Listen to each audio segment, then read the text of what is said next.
on a constaté depuis à peu près une quarantaine d'années qu'il y a une dégradation des spermatozoïdes chez l'homme, tant en quantité qu'en qualité. AVS avec Philippe Robichon.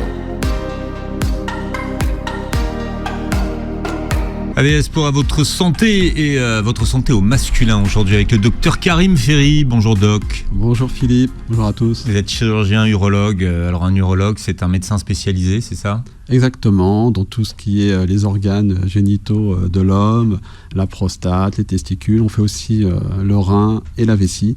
Donc on s'occupe de plusieurs pathologies, dont l'infertilité et les problèmes de spermatozoïdes, entre guillemets. On parlera aussi ce matin. C'est le gynéco des hommes ou c'est l'andrologue ? Alors, urologue fait aussi de l'andrologie. On peut dire que c'est un peu le gynécologue de l'homme. Ouais. C'est quoi la différence entre un urologue et un andrologue ? Un andrologue, en fait, il n'est pas urologue, il ne fait pas de chirurgie, donc il n'opère pas. Par contre, il s'occupe des problèmes spécifiques liés aux problèmes d'érection et aux problèmes d'infertilité liés aux hormones. Ça, c'est l'andrologue qui fait ça. L'andrologue spécifiquement. Ouais. Alors que l'urologue peut faire cette partie-là, mais en même temps, il peut gérer les cancers de prostate, les problèmes urinaires, le problème de calcul en plus. D'accord. C'est une sous-spécialité, mais ça fait partie de l'urologie. C'est la même famille, en fait. Exactement, on est des cousins. Ouais. À partir de quel âge consulter un urologue ? Les femmes vont consulter des gynécologues assez tôt. En général, les hommes vont beaucoup plus tard voir un urologue. Pour le problème spécifique de la prostate, c'est à partir de 50 ans, 55 ans, on commence à avoir des petites difficultés à uriner, on se met à se réveiller la nuit, avoir un jet pas très fort au niveau urinaire, avoir parfois des fuites. Donc là, il faut consulter un urologue. Et puis les gens sont aussi stressés par le cancer de la prostate. Et il est de bon ton de faire un dosage de l'hormone qu'on appelle le PSA. Par contre, un urologue, il peut voir des jeunes à partir de 20 ans, quand ils ont leur premier rapport. Il peut avoir des problèmes au niveau du prépuce, des ruptures de frein. Il peut avoir des problèmes d'érection. C'est quoi une rupture de frein ? En fait, c'est une petite artère qui est sous le prépuce. Et parfois, elle est un peu courte, étendue. Et quand on a les premiers rapports, ça peut se casser, ça peut saigner. Et ça nécessite une petite intervention chirurgicale. Donc ça m'arrive d'opérer des petits jeunes de 16 ans, 18 ans. Il peut aussi avoir des problèmes d'érection qui peuvent apparaître à 20 ans, 25 ans. C'est pas courant, mais ça peut arriver. Donc on peut consulter un urologue. Des problèmes de calcul avec les coliques néphrétiques. Là, il va faire chaud, donc il faut, je passe un petit message pour bien s'hydrater. On peut aussi consulter un urologue à n'importe quel âge, en fait. D'accord. Mais parce qu'on parle de plus en plus de ce concept de santé sexuelle, en fait. Donc, est-ce qu'il faut l'intégrer finalement dans son parcours médical en disant voilà. En fait, moi, je milite plus pour la santé masculine, au masculin, qui comprend plusieurs volets, dont la santé sexuelle, la fertilité et les problèmes de prostate, de cancer du testicule ou autres. À noter que la qualité des spermatozoïdes dont nous allons parler ce matin est un parfait indicateur de bonne santé chez l'homme. Exactement. Et on a constaté depuis à peu près une quarantaine d'années qu'il y a une dégradation des spermatozoïdes chez l'homme, tant en quantité qu'en qualité. Bon, ça on en parlera tout à l'heure. Mais on va débuter cette émission avec un cancer dont on parle peu. C'est le cancer des testicules, un cancer de l'homme jeune et dont la fréquence augmente. Alors à ne pas confondre avec le kyste des testicules. Bien également. Alors ça c'est important parce qu'on en parle encore moins. Alors le kyste du testicule, on va commencer par ça, c'est extrêmement fréquent. Le kyste du testicule, c'est une petite masse, une petite boule que les hommes peuvent sentir au niveau de leurs testicules. Souvent c'est lié au canal de l'épididyme, c'est le petit canal qui surplombe le testicule et qui permet d'acheminer les spermatozoïdes vers la vésicule séminale et permettre l'éjaculation. Comment vous l'appelez ? Épididyme. Ah ouais. C'est un peu compliqué, mais souvent c'est là où le kyste il se forme. Il ne se forme pas dans le testicule, mais c'est pour ça qu'on arrive à le palper en fait. Et souvent c'est une petite masse qui est bien régulière, qui fait 1 cm à 2, qui peut donner des douleurs et des infections. Il suffit de faire une échographie pour montrer que c'est une petite boule remplie de liquide, mais ça n'a aucune conséquence au niveau du cancer. En fait, c'est pas cancéreux, c'est totalement bénin. Parfois, il n'y a pas de risque que ça le devienne. Jamais. Et en fait, nous les urologues, on opère ces kystes quand ils deviennent très volumineux. Parfois, ça peut faire 4, 5 cm. Les patients me disent qu'ils ont un 3e testicule qui a poussé. Ou parfois, ça peut s'infecter et ça peut devenir douloureux. Donc là, il faut faire une petite chirurgie pour l'enlever. Alors, c'est totalement différent du cancer du testicule. Comme l'a justement rappelé Philippe, vous l'avez rappelé. C'est le premier cancer chez l'homme jeune, mais ce n'est pas le plus méchant, entre guillemets. Il n'a pas un mauvais pronostic, on va dire. Pas du tout. Je vais vous donner un chiffre. Par exemple, à 5 ans, le taux de survie, c'est-à-dire les gens chez qui on a découvert un cancer du testicule, 5 ans plus tard, plus de 90%, c'est-à-dire que 9 patients sur 10 sont vivants. Ça veut dire qu'on le traite et il est très peu morbide, il entraîne très peu de mortalité. Par contre, après, ça dépend du stade peut-être auquel on le détecte. Donc ça reste quand même un cancer. Ouais. Si vous le laissez négliger pendant plusieurs années, fatalement, ce cancer, les cellules cancéreuses vont sortir du testicule et vont envahir les autres organes et donner ce qu'on appelle des métastases. Et là, le pronostic, il est beaucoup plus sombre. Alors, on dit que c'est souvent un cancer dit asymptomatique. Oui. En fait, il n'entraîne pas de douleur et c'est souvent découvert de façon fortuite, c'est-à-dire par hasard. Le patient ou sa partenaire, en palpant le testicule, retrouve une masse, quelque chose d'un peu dur, pierreux, irrégulier. Ça, c'est les signes du cancer du testicule. Il n'y a pas de douleur, mais on sent une irrégularité complète du testicule qui, au fil des mois, augmente de volume. Et c'est ce qui fait venir les patients à la consultation. Nous, on les examine en consultation. On voit qu'il y a une suspicion. On fait faire une échographie. Il n'y a pas besoin de faire de scanner dans l'immédiat, mais une simple échographie permet d'identifier la masse, de voir qu'il y a quelque chose d'anormal au niveau du testicule. Nous, après, on fait un bilan sanguin pour voir s'il y a des marqueurs qui peuvent augmenter et on fait un scanner du thorax et du ventre pour voir s'il n'y a pas des métastases. C'est rare d'en trouver, c'est moins de 5% des découvertes testicules. Et une fois qu'on a fait le diagnostic, il faut enlever le testicule. Donc c'est une chirurgie. Ah oui, donc c'est-à-dire qu'en fait, il n'y a pas d'autre chance que de l'enlever. Alors, dans de rares cas, c'est rare quand il y a eu un problème sur l'autre testicule et que les patients sont porteurs que d'un seul testicule. On est obligé de faire ce qu'on appelle une chirurgie partielle. On n'enlève qu'une partie de la boule qui est malade et on laisse le testicule restant. Mais c'est compliqué à faire et on ne le fait pas souvent. Et ensuite, on revoit le patient quelques semaines plus tard. On peut mettre une prothèse à la place du testicule, comme les prothèses que l'on met pour les seins. Et ça permet d'avoir un aspect esthétique tout à fait équivalent à ce qu'il y avait avant l'opération. Même au toucher, la prothèse, c'est assez bluffant. Si le patient ne dit pas à sa partenaire ou à une nouvelle partenaire qu'il a une prothèse, elle ne peut pas le savoir. Et ensuite, parfois de temps en temps, on fait des traitements complémentaires avec 1 ou 2 cures de chimiothérapie ou de la radiothérapie. Ça dépend du stade, du niveau de la tumeur. Quels sont les facteurs qui favorisent l'apparition d'un cancer des testicules? On dit que c'était la maladie des coureurs cyclistes, mais je ne sais pas s'il y a un lien. Non, pas du tout. Le seul, il y a un facteur qui est reconnu par tous, c'est la cryptorchidie. Alors cryptorchidie, ça veut dire c'est un testicule qui n'est jamais descendu en fait et qui est resté au niveau en bas de l'abdomen en fait. Ça c'est une maladie de l'enfance. De l'enfance. Ouais. Alors la cryptorchidie, ça peut être lié à il y a une augmentation du taux de cryptorchidie actuellement, plus de 2% par an. Est-ce que c'est lié aux perturbateurs endocriniens, à l'alimentation pendant la grossesse ou autre? Mais le testicule, dans sa migration, quand il descend en fait, il reste bloqué à ce niveau-là. Et en fait, les études ont montré que ces testicules, quand ils restent bloqués au niveau de l'abdomen, ils subissent une augmentation de température. Parce qu'un testicule, c'est le seul organe qui est à l'extérieur du corps humain, parce qu'il ne supporte pas la chaleur. Il faut qu'il soit à 35, 34 degrés. Et en fait, quand il est à 37 degrés dans l'abdomen, il chauffe et les cellules qui produisent les spermatozoïdes, elles sont altérées. Et cette altération peut entraîner une dégénérescence de ces testicules et entraîner un cancer. C'est pour ça que les enfants chez qui il y a une cryptorchidie, le testicule n'est pas descendu, il faut consulter un urologue, un chirurgien pédiatre ou un urologue pour faire descendre ces testicules et le remettre dans la bourse. Alors l'âge, c'est pas précisé. Moi, je fais entre 5 ans et 6 ans. Voilà. Mais quand c'est à l'adolescence, c'est un peu trop tard. Et quels sont les moyens de faire descendre un testicule alors? C'est la chirurgie. Alors avant, on utilisait des hormones, mais ça ne marche pas bien. La meilleure technique, c'est on opère, on ouvre en bas de l'abdomen, on dissèque le testicule et après on le fait redescendre par le creux inguinal, au niveau de l'anneau crural. On le fait descendre au niveau de la bourse et on le fixe à ce niveau-là pour qu'il puisse diminuer en température et qu'il ne chauffe plus.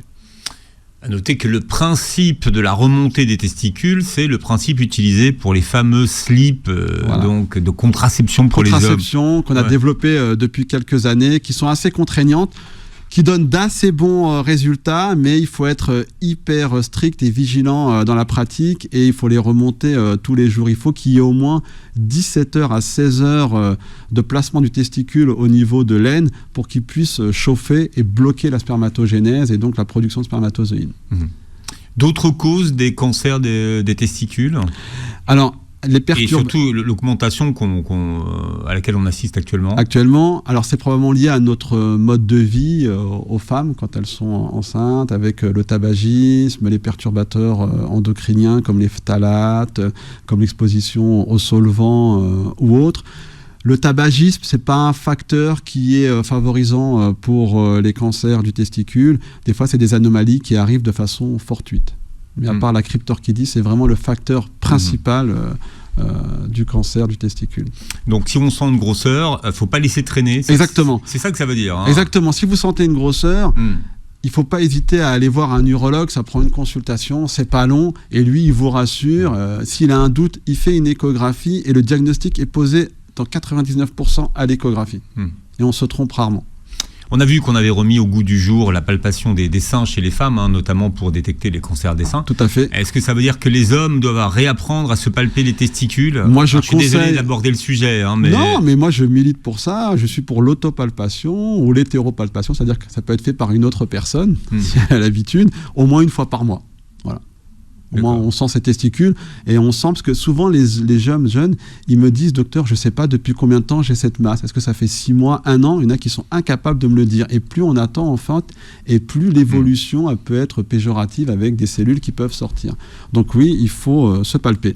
C'est médical, attention. Voilà, c'est ça qu'il faut. On peut faire une prescription s'il y a besoin.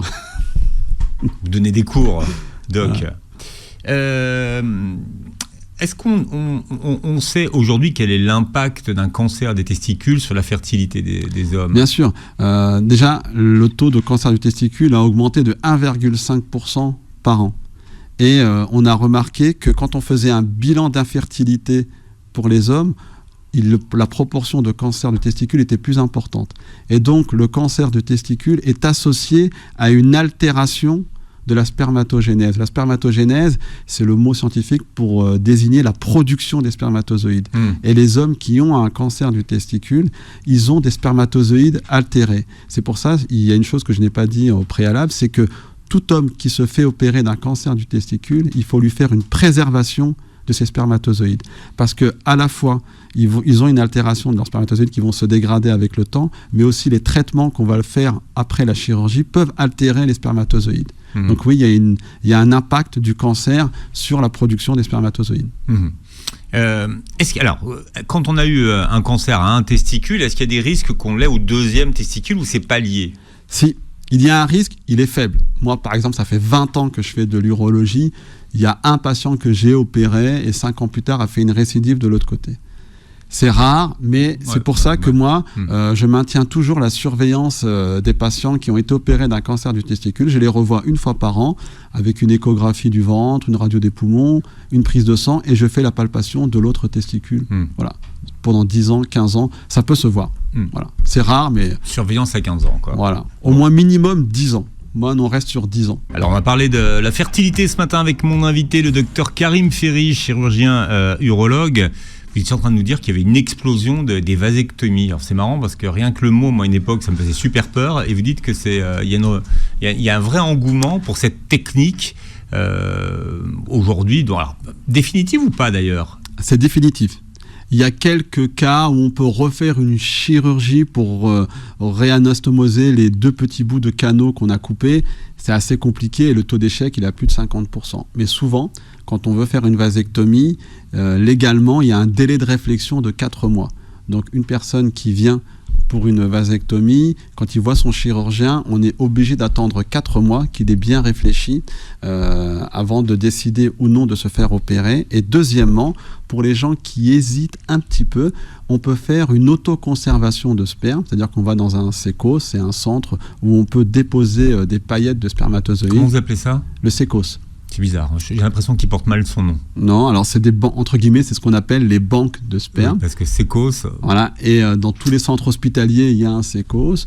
Vous y allez avec une prescription et vous déposez vos spermatozoïdes qui vont être congelés à, je ne sais plus, moins 100 ou moins 200 degrés. Et ils sont conservés pendant 10 ans. Et quand, par exemple, la vie fait que vous avez eu une nouvelle partenaire et que vous voulez avoir des enfants, vous pouvez faire ces prélèvements de ces spermatozoïdes que vous avez mis en banque et les ressortir et faire une fécondation. Mais souvent, les gens qui viennent pour une démarche de vasectomie, ils font très peu. Je n'ai eu 1 sur 10 ans qui a voulu une autoconservation. Et la vasectomie, c'est un geste qui n'altère en rien la sexualité. Les gens pensent qu'ils vont avoir une baisse de la libido, des problèmes d'érection, ils vont plus éjaculer que nenni. Ça ne change absolument en rien dans la sexualité. Vous éjaculez comme d'habitude, sauf qu'il n'y a plus de spermatozoïdes dedans. Et ça soulage le couple. En plus, c'est une démarche qui se fait souvent à 2, donc c'est assez intéressant dans la relation avec le partenaire. C'est une technique de contraception définitive. Exactement. Pas totalement, mais qui est potentiellement définitive. Ouais. Comment vous expliquez le regain d'intérêt pour cette méthode ? Alors parce que on a vu avec les traitements hormonaux, les femmes étaient souvent perturbées, elles avaient des problèmes de règles, il y avait des problèmes de stérilité aussi qui pouvaient entraîner des problèmes d'infection.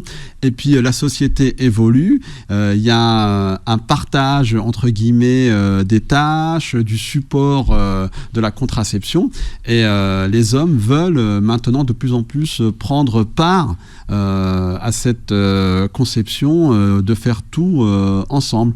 Souvent la femme, quand elle fait la grossesse, c'est un peu elle qui est au centre de tout, la contraception aussi, donc les hommes ont une envie de partager ce moment-là et de prendre la part dans le couple, et c'est fait de façon spontanée. Il y a un engouement entre guillemets qui est manifeste et que je vois de plus en plus chaque mois. On va voir les chiffres, on va voir effectivement comment ça, est-ce que ça... Les chiffres là, je crois que ça a décuplé, on fait 10 fois plus de vasectomie qu'il y a 10 ans. Si je vous dis pas de bêtises, moi je vois dans ma pratique, j'en faisais 1 tous les 6 mois il y a 10 ans, maintenant j'en fais 4 par mois. Donc moi j'ai décuplé ma pratique. C'est un geste qui se fait soit anesthésie locale ou générale, vous rentrez le matin, vous sortez en début d'après-midi, il y a très peu de complications. Comme toute chirurgie, des fois, ça peut rater, vous pouvez avoir un peu d'infection ou un peu de saignement, mais les gens, au bout d'une semaine, ils reprennent leur activité professionnelle et il n'y a plus de problème. Par contre, il faut attendre 3 mois entre la vasectomie et la possibilité d'avoir des rapports non protégés avec un spermogramme de contrôle. Le spermogramme, ça permet de voir le nombre de spermatozoïdes, s'il y en a ou pas. De vérifier que ça a fonctionné ou pas. Exactement. Ça veut dire que c'est 0 spermatozoïde de sécréter après. Vous devez avoir 0 spermatozoïde. Voilà. Alors vous traitez, Dr Ferry, également les questions de fertilité et d'infertilité. Vous disiez tout à l'heure qu'il y a une baisse significative du nombre de spermatozoïdes qu'on observe depuis 50 ans dans les pays industrialisés. Bon, déjà, comment est-ce qu'on l'explique ? Alors, il y a plusieurs facteurs, mais ce sont des facteurs environnementaux. C'est manifeste parce que dans les pays industrialisés, depuis 50 ans, il y a plus de pollution, il y a plus de ce qu'on appelle de perturbateurs endocriniens, il y a des pesticides, et l'alimentation s'est fortement modifiée. Il y a une explosion d'une épidémie d'obésité. Et ces facteurs-là font que le sperme s'est fortement altéré. Alors vous nous expliquez le lien qu'il y a entre l'obésité et la qualité du sperme ? L'obésité, il y a plusieurs facteurs. Le premier, premièrement, c'est que l'obésité, ça modifie les rapports hormonaux. Et il faut savoir que la production de spermatozoïdes, elle est liée à une hormone chez l'homme qu'on appelle la testostérone. Et les gens qui sont obèses et qui ont souvent du gras au niveau du ventre, ça c'est la graisse qu'il faut vraiment perdre. Il y a une transformation de la testostérone en oestrogène qui est l'hormone de la femme, entre guillemets. Et donc il y a une sorte de féminisation. Et donc la testostérone, elle baisse. Et donc la spermatogénèse, la production de spermatozoïdes, elle est altérée parce que le carburant, la testostérone, est altéré. L'autre principe, c'est que le fait qu'on soit obèse, l'obésité, on en a parlé dans plusieurs émissions déjà, ça entraîne une inflammation chronique avec un taux de diabète qui peut augmenter, et ça augmente la production de radicaux libres et donc de stress oxydatif. C'est un mot que vous allez entendre partout, le stress oxydatif. En fait, ça altère complètement la production des spermatozoïdes au niveau de l'ADN, ça entraîne la fragmentation de l'ADN, et donc ça fait des spermatozoïdes de mauvaise qualité. Donc le stress oxydatif augmente avec l'obésité et donc entraîne une altération de la production des spermatozoïdes. Et enfin, quand on est obèse, il y a plus de problèmes d'érection. Et donc, pour avoir un enfant, il faut avoir des rapports, et il y a des dysfonctions érectiles qui sont liées à l'obésité. Tout ça, et quand on est obèse, on fait moins d'activité physique. L'activité physique a montré que ça a augmenté le stress oxydatif, et ainsi de suite. Il y a un phénomène dont on parle moins, c'est la consommation de cannabis. Exactement. Alors je ne sais pas pourquoi on en parle moins, mais la consommation de cannabis aurait un réel impact sur la production de spermatozoïdes. Voilà. Alors, paradoxalement, la consommation de cannabis n'influe pas énormément sur les problèmes d'érection. C'est une drogue récréative et souvent, moi je l'ai constaté, les gens qui consommaient beaucoup de cannabis n'avaient pas de problème d'érection et quand ils arrêtaient le cannabis, les problèmes apparaissaient parce qu'il y a une mise en jeu de problèmes hormonaux et autres. Par contre, on n'en parle pas, mais le cannabis a un impact délétère sur la qualité du sperme, pas sur le nombre de spermatozoïdes, mais quand on fait un spermogramme, on regarde 3 composantes, le nombre de spermatozoïdes, ça c'est important, mais surtout la qualité. Il faut que les spermatozoïdes aient une belle tête, une forme correcte pour pouvoir pénétrer l'ovocyte et donc permettre la fécondation. Et les gens qui fument du cannabis ont un taux de mauvaise tête, entre guillemets, de mauvaise forme, très important.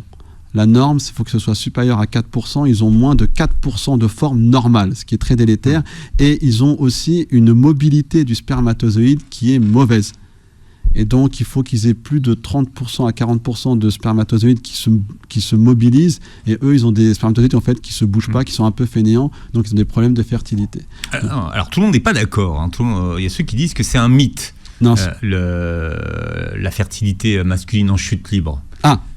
Alors, on en discutait avant l'émission. Voilà, c'est un mythe de l'homme blanc. Alors, moi, je n'irai pas jusque ce débat-là. Par contre, il y a des études épidémiologiques qui ont été prouvées, qui ont montré qu'en 50 ans, le taux de spermatozoïdes chez l'homme a diminué de 50%. Les hommes moyens, il y a 40 ans, avaient à peu près 80 à 100 millions de spermatozoïdes dans un éjaculat. Un éjaculat, ça correspond à peu près à 3-4 millilitres de sperme. Maintenant, actuellement, les gens ont à peine 40 à 45 millions de spermatozoïdes. Et il n'y a pas que ça, il y a aussi la forme des spermatozoïdes qui s'est fortement altérée et leur mobilité. Après, la question qui se pose, c'est est-ce que si vous avez un spermogramme qui est altéré, est-ce que vous aurez des difficultés à avoir des enfants ?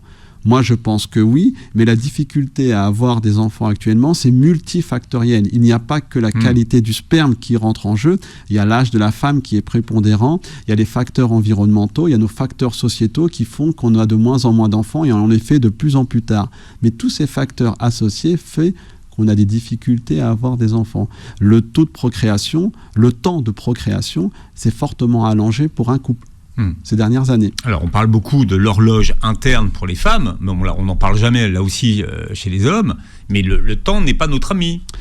Alors oui, notre fertilité quand même baisse avec le temps. Même si Mick Jagger, on va toujours nous sortir Charlie Chaplin, Mick Jagger, Al Pacino. Enfin, bien sûr, moi j'ai un grand-père qui a eu un enfant à 65 ans. Donc, mais 65 ans encore, ça, c'est jeune. Voilà. Mais une femme à 65 ans ne peut plus avoir d'enfant. C'est vrai qu'à partir d'un certain âge, vers on va dire 50 ans, parce que ça correspond un peu à la baisse de la production de testostérone chez l'homme. Et donc c'est vrai qu'il y a une baisse de la qualité du sperme, mais la qualité du sperme permet encore, même si elle est altérée, d'avoir des enfants.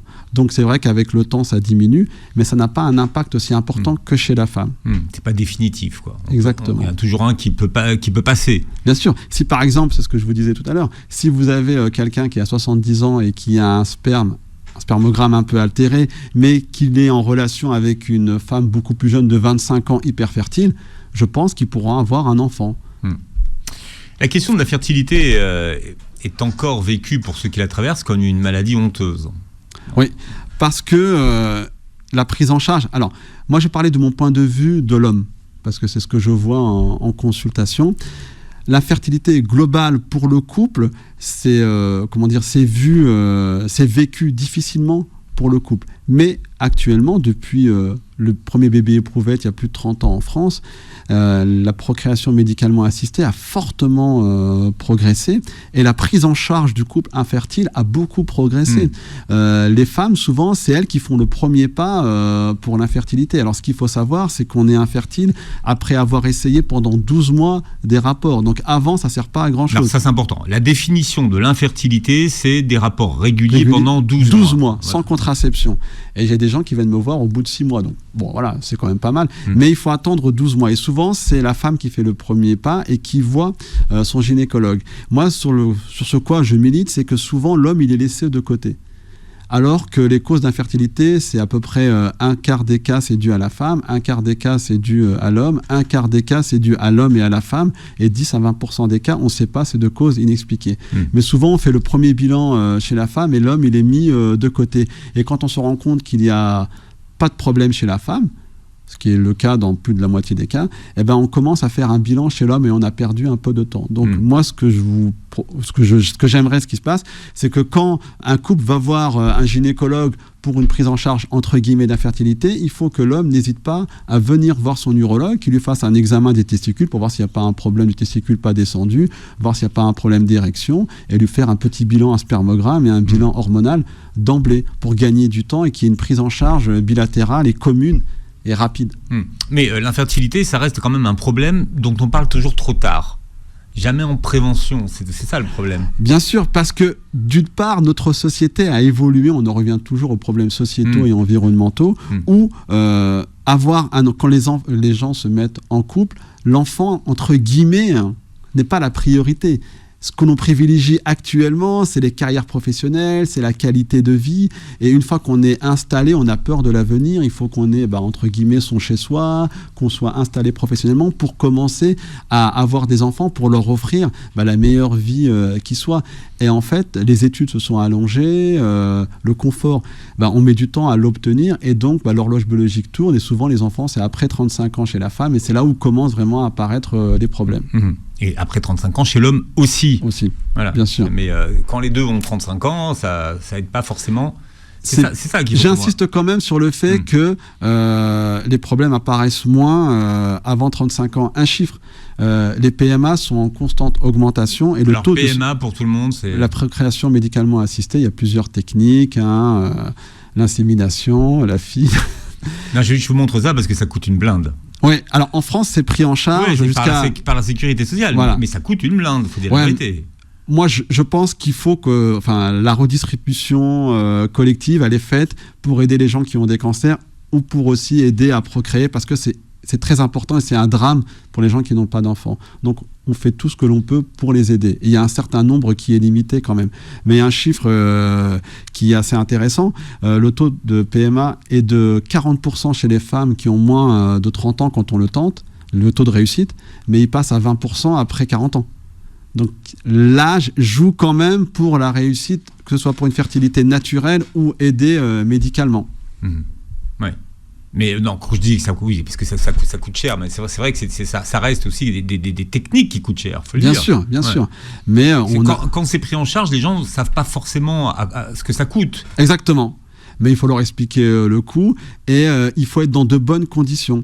Et on pourra peut-être en parler. L'homme, par exemple, il y a des compléments alimentaires qu'on propose souvent à la va-vite aux hommes, mais on propose des compléments alimentaires, mais on ne gère pas leurs problèmes d'obésité, d'activité physique, de stress et de sport. Il faut que ce soit pris en charge globalement. Donc il n'y a pas que la procréation qu'il faut faire médicalement, mais quelqu'un qui vient dans votre cabinet, que ce soit une femme ou un homme, on peut leur donner aussi une aide pour qu'ils aient une hygiène de vie correcte pour améliorer que ce soit la spermatogénèse ou même leur qualité de vie ou pour éviter les cancers ou autres. Avec le docteur Karim Ferry qui est notre invité ce matin, chirurgien urologue, vous vous occupez notamment des questions de fertilité. Alors le président de la République s'est emparé du sujet avec un plan fertilité. D'ailleurs on ne sait pas ce qu'il y a dans ce plan, mais il avait l'air de dire qu'il fallait prendre les choses autour de l'âge de 25 ans. Est-ce que l'âge de 25 ans finalement c'est le bon âge pour s'occuper de sa fertilité? Alors oui, je pense que c'est à partir de 25 ans ou plus jeunes, parce qu'en fait on a remarqué qu'il y avait des problèmes environnementaux qui pouvaient impacter les jeunes femmes et les jeunes hommes sur leur production de spermatozoïdes et d'ovocytes. Donc plus on le prend tôt et plus on arrivera à avoir une qualité de gamètes, c'est-à-dire les gamètes, c'est-à-dire les ovocytes ou les spermatozoïdes, de meilleure qualité. La première chose, on en a parlé tout à l'heure, c'est l'obésité. Il y a une explosion du nombre d'obèses et l'obésité, plus on la prend tôt, moins elle pourra être pérennisée dans le temps. Donc c'est activité physique, c'est l'alimentation. Le meilleur régime qui a montré une amélioration manifeste de la qualité du sperme, on va parler plutôt du sperme parce que je suis plutôt urologue, c'est le régime méditerranéen. Pourquoi ? Parce qu'on favorise les céréales, les légumes, on diminue la consommation de viande rouge qui est un facteur important du stress oxydatif, on diminue les produits laitiers qui sont riches en matières grasses, on favorise l'huile d'olive, on favorise les oméga 3 et on diminue la consommation d'alcool et on favorise l'activité physique. Donc ce régime-là, c'est le régime qui vous permet de perdre du poids mais aussi de préserver la qualité de votre sperme. Il n'y a pas que ça. Le stress est un facteur important d'altération de la qualité du sperme avec la production de cortisol qui est élevée, qui augmente aussi le stress oxydatif. Le sommeil, les gens ne se rendent pas compte, mais dormir moins de 8 heures par jour, ça diminue également la qualité du sperme. Les gens qui travaillent de nuit ont une qualité de sperme qui est altérée. Avant de vous endormir, ne prenez pas d'écran ou ne regardez pas trop votre ordinateur. Vous allez moins dormir et vous allez avoir une qualité de production hormonale qui va être altérée. Le sport, l'activité physique aussi. Alors l'activité physique, je vais mettre un bémol parce que les gens qui font énormément de sport, les marathoniens ou les gens qui font du sport 2 à 3 heures. Pareil, ils ont la libido en berne. La libido en berne, Ouais. d'autre part, Ouais. mais il y a une altération de la qualité du sperme avec une baisse de testostérone. Par contre, à contrario, il faut faire du sport aussi. L'OMS préconise de faire 150 minutes par semaine, c'est-à-dire 3 activités physiques par semaine. Je pense que c'est un juste milieu. Ça fait 1h30. Bon. Voilà, 30 minutes, 40 minutes tous les 2 jours. Je pense que c'est une bonne chose. D'une part, vous diminuez la production de radicaux libres et donc vous diminuez le stress oxydatif. Mais d'autre part, vous perdez un peu de poids et vous diminuez l'obésité. Oui. Alors, quel est l'examen qui permet de déterminer la qualité de son sperme ? Savoir Alors, si on a un sperme de bonne qualité. Il ne faut pas hésiter à demander si vous avez un doute, vous voyez que ça fait plusieurs mois, plus de 12 mois qu'avec votre partenaire, vous n'avez pas eu d'enfant. Il ne faut pas hésiter à demander à votre urologue ou même à votre médecin généraliste ce qu'on appelle un spermogramme. C'est un examen qu'il faut faire avec 3 à 4 jours d'abstinence. Donc, il ne faut pas éjaculer pendant 4 jours. Vous allez au laboratoire, ils vont vous expliquer comment faire. Et après, ils recueillent votre sperme et ils l'analysent. Alors, il y a plusieurs paramètres qu'on analyse, mais il y en a 4 qui sont fondamentaux. Le premier, c'est le nombre de spermatozoïdes. Il faut que vous ayez un nombre de spermatozoïdes supérieur à 40 millions dans votre éjaculat. Et on regarde aussi le nombre de spermatozoïdes par millilitre. Parce que, outre le nombre de spermatozoïdes qui a diminué avec le temps, le volume aussi de l'éjaculat a diminué. Donc, en moyenne, les gens éjaculent entre 2 à 4 millilitres. Mais il faut savoir qu'il faut avoir plus de 16 millions de spermatozoïdes par millilitre pour que ce soit un chiffre correct. En sachant que maintenant, même avec 5 millions par millilitre, avec les techniques de procréation médicalement assistée, on peut avoir une fécondation. Donc, moi, quand les gens viennent avec un nombre de spermatozoïdes diminué, ils sont alarmés, je leur dis, vous inquiétez pas. Quand il y a quelques millions, on peut avoir un enfant de quelque manière que ce soit. Par contre, après, on regarde la qualité du sperme, c'est ce que je vous avais dit tout à l'heure. Il faut regarder la forme des spermatozoïdes. Alors, il y a des pourcentages. Il faut qu'il y ait plus de 4% sur l'ensemble des spermatozoïdes. Sur 100 spermatozoïdes, il faut que vous en ayez 4 qui aient une forme normale au niveau de la tête. Il faut que vous ayez plus de 40%. C'est que tout le monde ne sait pas ce que c'est qu'une forme normale un spermatozoïde, de spermatozoïde, hein, docteur Ferry. Ouais. C'est en fait, le spermatozoïde, c'est une espèce de une petite boule avec une queue en fait, et il se déplace ainsi. La queue permet de se déplacer dans l'utérus et la tête permet de pénétrer. Ils ont une espèce de formation avec des hormones et autres, et ils rentrent dans l'ovocyte et c'est là où ils mélangent leur matériel génétique. Donc il faut que le spermatozoïde ait une tête, une belle tête pour pouvoir pénétrer l'ovocyte, et il faut qu'ils aient un flagelle, c'est-à-dire la queue il faut qu'il soit mobile en fait. S'il n'est pas mobile et une mauvaise tête, même si vous en avez des millions et des millions, ils ne pourront pas faire qu'est-ce qu'ils ont comme tête les autres ? Alors ils ont des têtes bicéphales, ils ont 2 têtes, ou ils ont une tête très pointue, ou ils ont une tête complètement évasée, une tête en marteau. Enfin, il y a des photos sur Internet qui sont assez rigolotes, et d'autres qui ont des queues, des flagelles qui sont enroulées sur elles-mêmes, d'autres qui ont 2 queues, donc ils peuvent pas bouger en fait, et donc ils peuvent pas se mobiliser. D'accord, mais ça, ils sont normaux ces spermatozoïdes-là ou... Alors, ils peuvent avoir un matériel génétique normaux, mais ils pourront pas féconder en fait. D'accord. Donc quand ils vont faire la course pour aller à l'ovocyte, ceux-là ils vont pas gagner.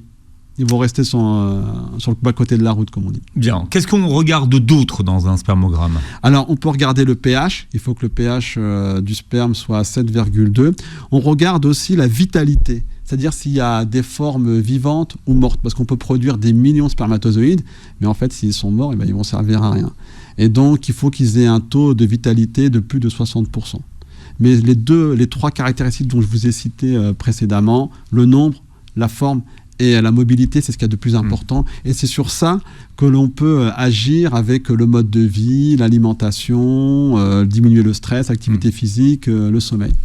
Alors, il y a des jours avec et des jours sans. Est-ce qu'on peut se baser que sur un spermogramme ou il faut renouveler l'opération ? Alors, quand quelqu'un vient pour la première fois avec un spermogramme, on redemande systématiquement un spermogramme 3 mois plus tard. 3 mois parce que c'est en fait la durée pour refaire un nouveau cycle de spermatozoïdes. Il faut à peu près 75 jours, donc on donne 3 mois. Et souvent, quand j'ai quelqu'un qui vient pour la deuxième fois, je lui fais faire aussi ce qu'on appelle une spermoculture, ce qui est assez important aussi.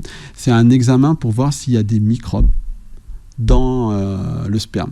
Parce qu'il y a un des facteurs qui favorise l'infertilité, c'est les infections chroniques au niveau des vésicules séminales, de la prostate, les infections que vous avez eues passées ou que vous pouvez avoir, comme les IST, c'est-à-dire les infections sexuellement transmissibles, comme à chlamydia, mycoplasme, à gonocoque, ou des infections de prostatique chronique, par exemple à Escherichia coli.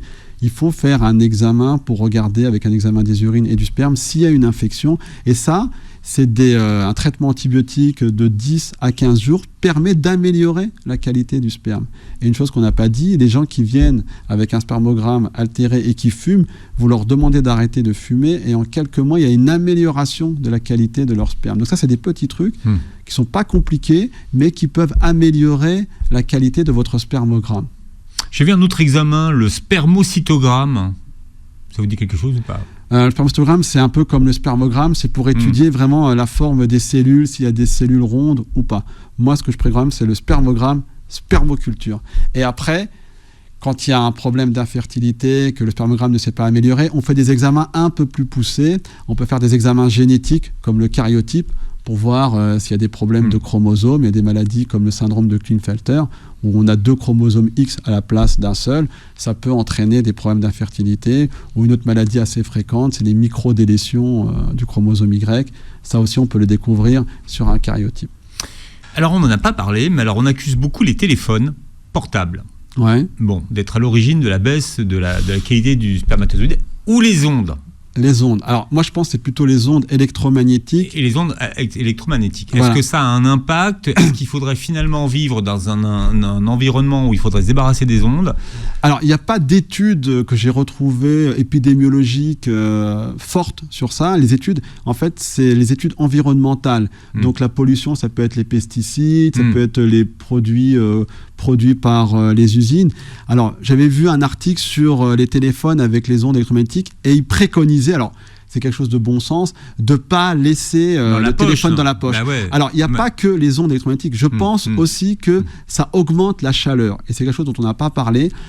Si au début, on en avait parlé. Mais la chaleur, quand elle est présente, ça augmente, ça diminue la production des spermatozoïdes. Donc, un téléphone qui reste toute la journée dans votre poche, près de vos testicules, ça augmente la chaleur locale. Et je pense que ça peut avoir un impact sur la production de spermatozoïdes. C'est comme les soudeurs, les chauffeurs de taxi qui portent des jeans serrés, qui restent assis toute la journée, les gens qui prennent des bains tous les jours. Alors ça, c'est à proscrire. Vous pouvez faire un sauna ou un bain de temps en temps, mais tous les jours, vous chauffez la température. C'est très mauvais pour la production de spermatozoïdes. Alors, quels sont les traitements, si on va un petit peu rebooster la qualité des spermatozoïdes ? Est-ce qu'il y a des traitements ? Alors, il y a des traitements chirurgicaux et puis il y a des traitements médicamenteux. Alors, au niveau chirurgical, il y a une cause qu'on peut traiter. Déjà, si le testicule est descendu et est resté en haut, on peut le faire descendre dans l'enfance. Ou alors, à plus tard, mais je pense que c'est un peu trop tard. Ensuite, il y a une autre pathologie que nous, chirurgiens, urologues ou radiologues, on peut prendre en charge, c'est ce qu'on appelle la varicocèle.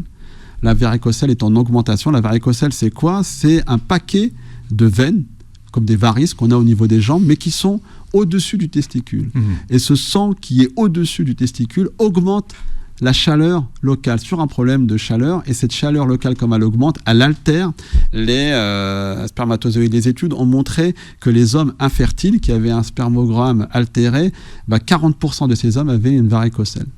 Et donc cette varicocèle, elle peut être opérée soit par chirurgie, soit par radiologie, c'est-à-dire qu'on bouche ces veines et on constate 3 à 6 mois plus tard une amélioration, dans certains cas, plus de 50% de la qualité du sperme, notamment au niveau de la forme et de la vitalité.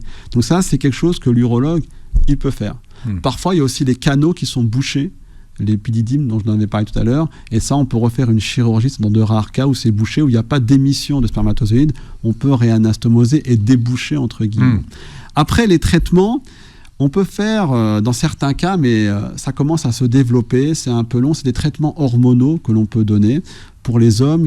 Alors, ils ont à la fois une diminution de la qualité de leur sperme, mais au niveau hormonal, ils ont une baisse de leur testostérone, ils ont une baisse aussi d'autres hormones dont on n'a pas parlé, la FSH et la LH, et on peut donner un complément hormonal 2 à 3 fois par semaine pendant 6 à 12 mois, et on a montré que ça augmentait la qualité du sperme, et que, in fine, quand on le donne pour ces hommes qui sont en PMA, ça a augmenté le taux de fécondité. C'est en train de se développer, je le fais depuis 6 mois, on prescrit ça chez certains hommes, mais c'est des cas particuliers, c'est ce qu'on appelle l'hypogonadisme, hypogonadotrophine, c'est un peu particulier. C'est quoi ça, l'hypogonadisme ? C'est le taux de testostérone qui est baissé, et le taux de FSH, c'est les gonadotrophines, c'est des hormones spécifiques qui viennent de l'hypophyse, mais là on rentre dans un... Non, c'est bien, moi j'adore, moi c'est l'histoire. Voilà. Bon.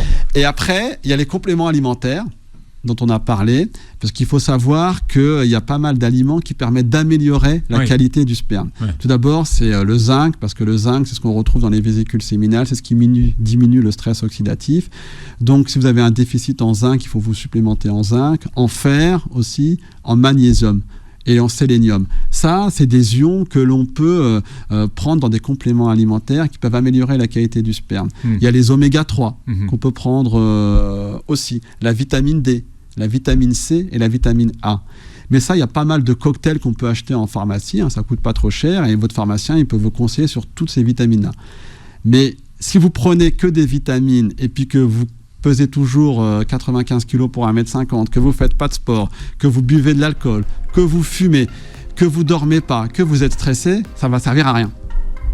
Ça servira même pas à quelque chose que vous alliez voir le docteur Karim Ferry. Merci d'avoir été avec nous. Vous réécouterez l'émission en podcast sur beurrefm.net et vous verrez la captation de cette émission sur la chaîne vidéo YouTube de Beurre FM. Merci Doc. Merci Philippe. Et passez une très belle journée santé sur Beurre FM.